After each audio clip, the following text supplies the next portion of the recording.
Hi everyone, in front of me I've got Realme 12X and let me share with you how to show battery percentage on the status bar on this device. So let's begin with opening the settings, and here all we have to do is to scroll down to find notifications and status bar.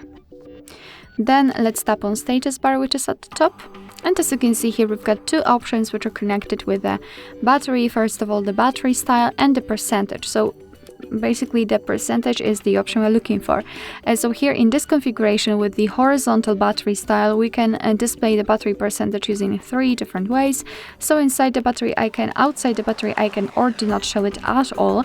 So simply tap on the option which you would like to use. The method of displaying the battery percentage depends on the specific battery style. So if we will choose, for example, the vertical option, we will not be able to display the percentage inside the battery icon. The only option is to display it next to the battery icon. The same situation with the loop option.